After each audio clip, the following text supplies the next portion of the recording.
नमस्कार मित्रों। भारतवर्ष की स्वतंत्रता के लिए हजारों लाखों लोगों ने बलिदान दिए हैं। यहाँ तक कि हंसते हंसते अपने प्राण तक अर्पित कर दिए हैं मां भारती के चरणों में। लेकिन एक षड्यंत्र के तहत इन सभी के नामों को या तो इतिहास से मिटा दिया गया या मात्र एक लाइन में उनके बलिदानों को समेट दिया गया। लेकिन कुछ नाम इतने बड़े थे जिन्हें मिटाया नहीं जा सकता था, तो उन पर झूठे आरोप लगाकर उनके विरुद्ध झूठा इतिहास फैलाकर उन्हें बदनाम करने का प्रयास किया गया, ताकि ये सिद्ध किया जा सके कि आजादी बिना खड़ग और बिना ढाल के ही मिली, बाकी इसके सिवा कुछ हुआ ही नहीं। मित्रों, ऐसे ही काले अंग्रेजों के षड्यंत्र का शिकार हुए क्रांतिकारियों में से एक नाम है विनायक दामोदर सावरकर का, जिन्हें वीर सावरकर के नाम से भी जाना जाता है। इन्हीं के जीवन को दर्शाती हुई फिल्म स्वातंत्र्य वीर सावरकर थिएटर्स में रिलीज की गई है। अभिनेता रणदीप हुड्डा इसके डायरेक्टर भी हैं और सावरकर जी के रूप में उन्होंने ही अभिनय किया है। मित्रों, इस फिल्म की प्रशंसा करने के लिए मेरे पास शब्द नहीं है, मैं निशब्द हूं।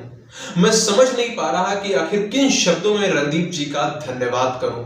उन्होंने जो ये फिल्म बनाई है, ये केवल फिल्म नहीं है, बल्कि पिछले 7 दशकों से सावरकर जी के विरुद्ध जो षड्यंत्र किए जा रहे थे, उन षड्यंत्रों पर एक कड़ा प्रहार है। वीर सावरकर का जीवन बलिदानों से भरा हुआ है। उन्होंने जो देश के लिए किया, उन्होंने जो मां भारती के लिए यातनाएं सहन की, उनके बारे में पढ़कर ही कई लोगों के हृदय कांप जाएंगे, आंखें खुल जाएंगी। फिल्म में सावरकर जी के जीवन से जुड़ी हर उस बात को छूने का प्रयास किया गया है जो महत्वपूर्ण है। अपने बचपन में उन्होंने छत्रपति शिवाजी महाराज की तरह जो राष्ट्र सेवा की शपथ ली थी, उसे भी दिखाया गया है। 1906 में अपनी पढ़ाई के लिए उनका लंदन जाना, फिर वहां रहते हुए उनका इंडिया हाउस से जुड़ना, क्रांतिकारी गतिविधियों में भाग लेना, 1857 की क्रांति के 50 वर्ष पूरे होने के अवसर पर भारत का पहला स्वतंत्रता संग्राम नाम से एक पुस्तक लिखना, जिससे कि 1857 की क्रांति को उन्होंने जन जन तक पहुंचा दिया।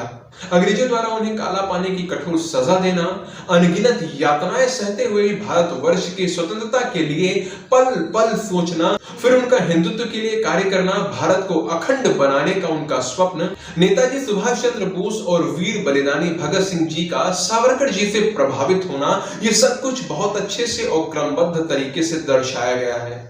साथ ही भारत की स्वतंत्रता का मूल कारण क्या था, कैसे आजाद हिंद फौज इसका हिस्सा थी, कैसे सैनिक विद्रोह के लिए तैयार हो गए थे, ये सब भी दर्शाया गया है। इस फिल्म में बहुत कुछ है जानने के लिए, बहुत कुछ। मात्र 2.5 घंटे में इतना कुछ दिखाया गया है कि आप इसे एक खजाना कह सकते हो। और सबसे बड़ी बात यह है कि जो जैसा हुआ था सब वैसा ही दिखाया गया है। किसी विषय पर गांधी क्या सोचते थे, सावरकर जी क्या सोचते थे, ये सब दिखाया गया है। साथ ही अन्य नेताओं के विचार भी प्रस्तुत किए गए हैं और ये सब जैसा हुआ था वैसा ही दिखाया गया है, तथ्यों के आधार पर दिखाया गया है। इसीलिए तथ्यात्मक रूप से, तार्किक रूप से इस फिल्म का कोई विरोध कर ही नहीं पाएगा।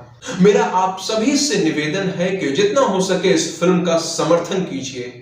इस तरह की फिल्मों का सफल होना परम आवश्यक है, आज के युवाओं तक पहुंचना परम आवश्यक है, अन्यथा फिर कोई साहस नहीं करेगा ऐसा सच्चा इतिहास दिखाने के लिए। इसीलिए इस फिल्म को अवश्य देखिए। मैं इस फिल्म को 10 में से 10 सितारे देना चाहूंगा। यदि आप लोगों ने यह फिल्म देख ली है तो आपके क्या विचार हैं वो आप कमेंट सेक्शन में लिखकर अवश्य बताइएगा। वीडियो को अंत तक देखा आपने, इसलिए आपका बहुत बहुत धन्यवाद। जय सिया राम, जय मां भारती।